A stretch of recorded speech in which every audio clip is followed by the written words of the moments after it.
Joe, a knight in shining tinfoil armor, and his sister Jen, a unicorn with a rainbow tail, marched down the sidewalk. Their buckets were clanging with candy. "Best Halloween ever," Jen declared. "Not yet," Joe said, pointing with his cardboard sword. "At the end of this street is the house with the legendary Giga-Gummy worms."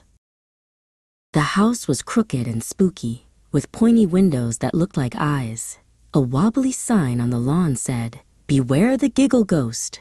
Jen grabbed onto Joe's cape. "A ghost that giggles?" she whispered. Joe puffed out his chest. "Don't worry, my sword protects us from all spooky things, even funny ones." They crept up the creaky porch steps. From inside, they heard a strange noise.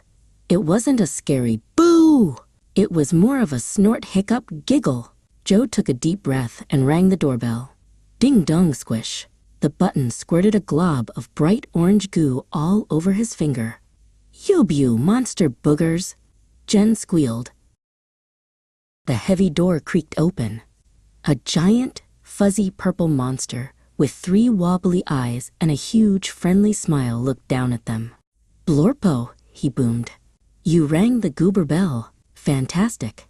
Come on in, party people." Joe and Jen peeked inside. The house wasn't spooky at all. It was a wild monster party. A skeleton was playing the drums on a set of pumpkins, a friendly vampire was DJing, and the Giggle Ghost himself, Blorpo, was leading a dance-off. The giggling was just everyone having fun. "You're the Giggle Ghost?" asked Jen, tugging on the monster's purple fur. Blorpo let out his signature snort-hiccup giggle. "That's me. I just love a good laugh, but sometimes it scares people away. I'm so glad you two were brave enough to visit." "Now for the main event," Blorpo announced. "The slime cano." He pointed to a giant volcano-shaped piñata hanging from the ceiling. "It's not filled with candy." Joe grabbed the piñata stick. "I've been training for this," he shouted. Whack! Joe swung with all his might. The slime cano wobbled. Whack! He swung again. On the 3rd hit, kablooey! The volcano exploded, showering the entire room and all the monsters with warm, gooey, bright green slime.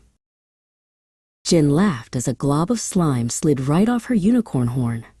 Blorpo slipped and slid in a puddle of goo, laughing louder than anyone. It was the messiest, silliest, slimiest party in the history of Halloween.